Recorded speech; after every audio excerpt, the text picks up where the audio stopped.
Sesi muri bane kuri intore z'intagamburuzwa turashaka kwinjizwa mu rubuga rw'izindi ntore.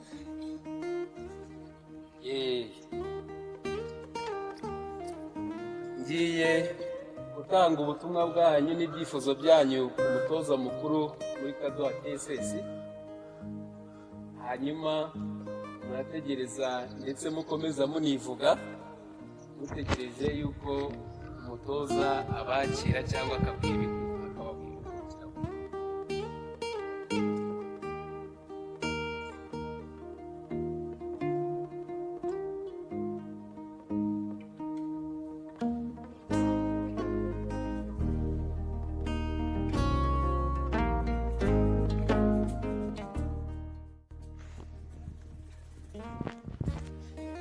Atarongera aratubaza ngo ko yumvise mufite ikobe ryinshi, buriya bari bari mu gitaramo bari gutegura imihigo, ariko arambajije ngo mbere yuko abakira mu gitaramo ngo muri bande wavuze ko muri ntagamburuzwa, ariko dusanga ngo intagamburuzwa hano.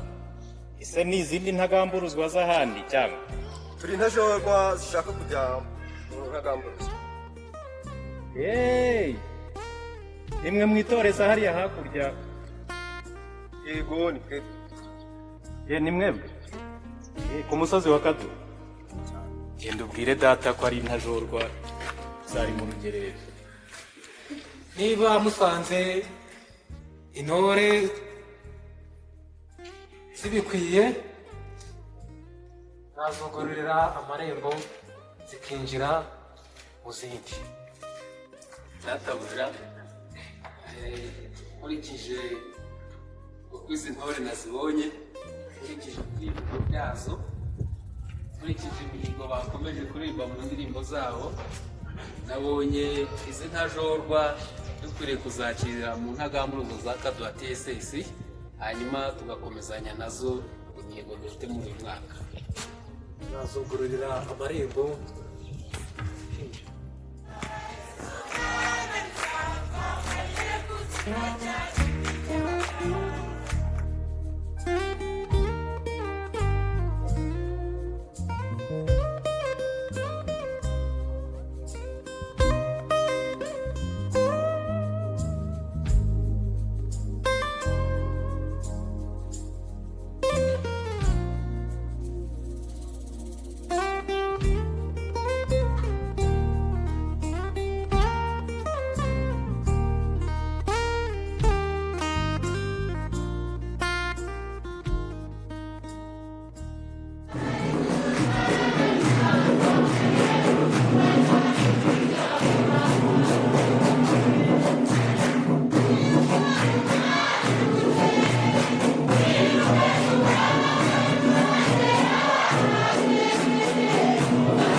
rero ni intore zatojwe harimo indirarugamba, harimo n'imirerwa yitwa kwihesha agaciro.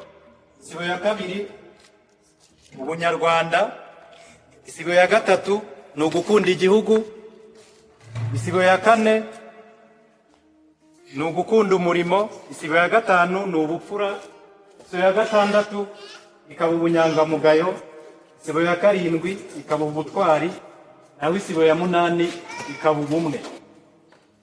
Ayo masibo yombi rero yahawe ikivugo, buri sibo ifite ikivugo, ariko nagira ngo tubanze turebe neza niba ari intore zitajorwa.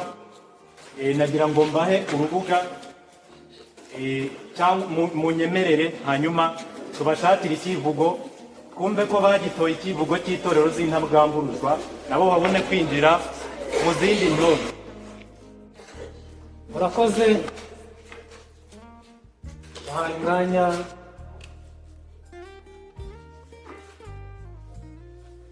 reba niba ikivugo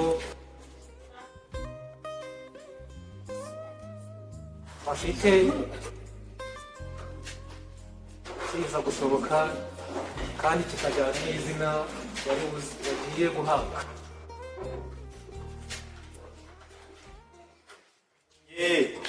Banyemereye rero ko nababaza ikivugo nk'uko mwagitojwe mu itorero ryanyu, mu rugerero rwanyu, mu rugerero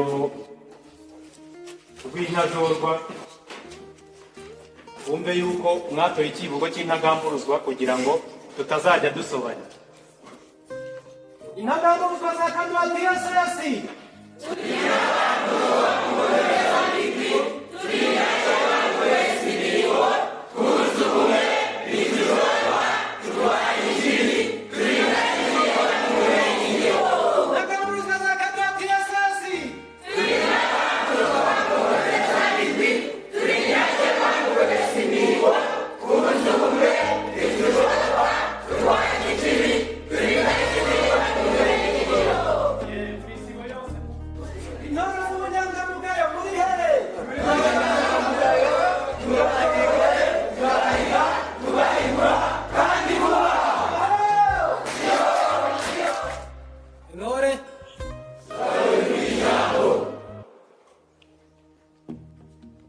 Izina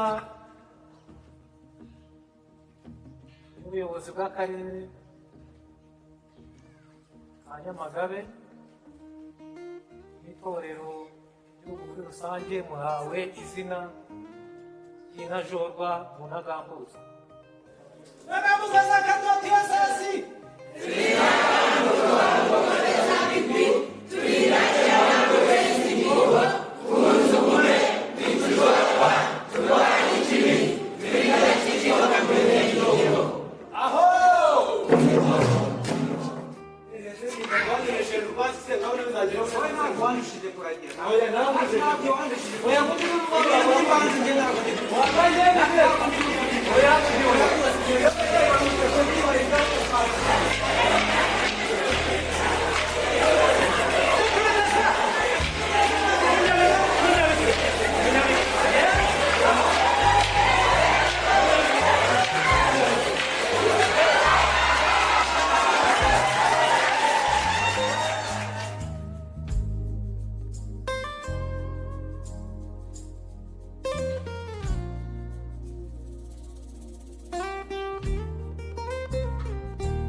Kabyino kanyogokuru nzajya nkabyina nongere ngacuranye gacurire.